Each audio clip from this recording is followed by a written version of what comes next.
Well, Tevin Farmer said if he couldn't beat this guy from Asia and Kenichi, Ogawa, whatever this guy's name is, you know, I butcher people's name, he needed to retire. Well, I guess he's going to be retiring because he couldn't win the vacant IBF super featherweight title that Gervonta Tank Davis dropped on the Mayweather-McGregor undercard.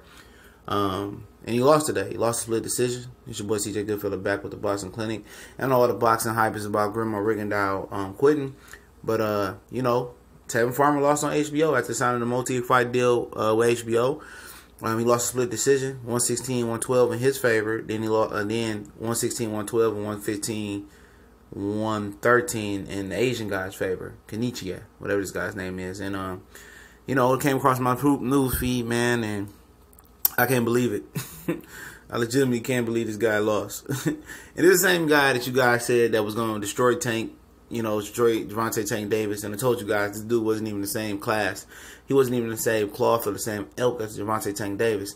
Everybody got mesmerized with his slick nature and him pity-patting and being slick and all that. Like I told you guys, this guy wasn't going to fuck with Tank. And I mentally knew he wasn't trying to mess with Tank when he said, oh, I don't want to fight Tank on the Mayweather-McGregor undercard. I'm just going to handle my mandatory Billy Dibs and enjoy the process. At the end of the day, he knew Gervonta Tank Davis was going to fold him like a lawn chair. And this Asian guy, I didn't catch the fight, but I got the lowdown on it. You know, this Asian guy was pressing the action all day. They said Tevin got tired at the end, towards the end of the fight, but he sucked it up. And most ringside observers thought Tevin Farmer won the fight. But I don't understand why HBO and the powers that be wouldn't want Tevin to win this fight, because they signed him to a multi-fight deal, I think a 2-fight deal. So at least he's obligated to have one more fight on HBO. I think it was 2 fights. But the Asian guy about to run off on the plug twice. He about to run off with that belt back to his home country, the IBF belt. And see Gervonta Tank Davis, which is I think he's the next guy up for that belt.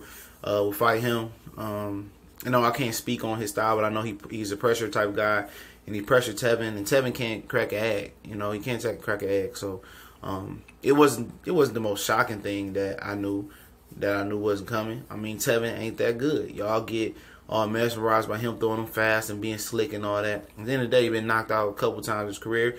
He got knocked out by Jose Pedraza, which a 21 or 20-year-old Tank Davis, 21-year-old Tank Davis, knocked his dick in the dirt. You dig?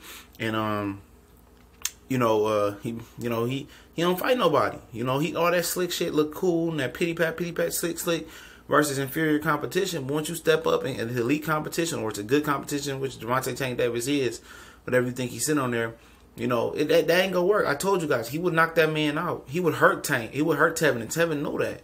And Tevin couldn't even beat this guy, bro. I mean, I'm not putting no indictment on this guy's skill, but I know that he pressured him, and apparently he couldn't punch because Tevin been knocked out before.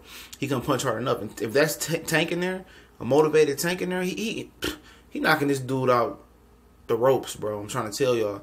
Y'all just love to go against the grain and, oh, my fandom, I don't like that. Gervonta does this and that. When you was 20, 21, 22, 23 years old, you was out here doing dumb stuff as well. And if you wasn't, you probably wasn't having fun. And if you wasn't having fun, then you ain't had no money that the money Gervonta Tank Davis had. He came from nothing. In Baltimore, nothing.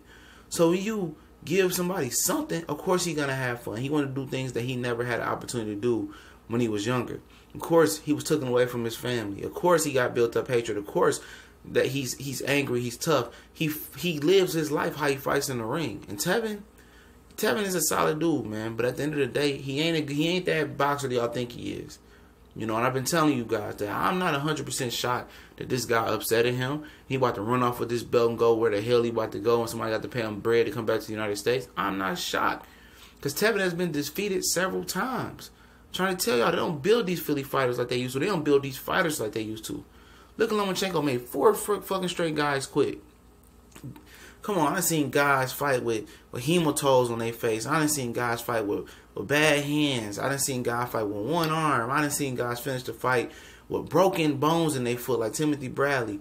You know, these new fighters, they not built like that, dog. They not cut like that. Even the new athletes, they may be bigger, stronger, and faster, but they don't know the struggle. They don't know how to fight through pain. Look at the NBA players resting every day.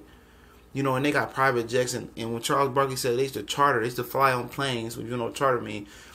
I mean, you know, they used to fly commercial. My bad. They used to fly on planes with other people. You know, whole team on there with a whole bunch of group of random people on there.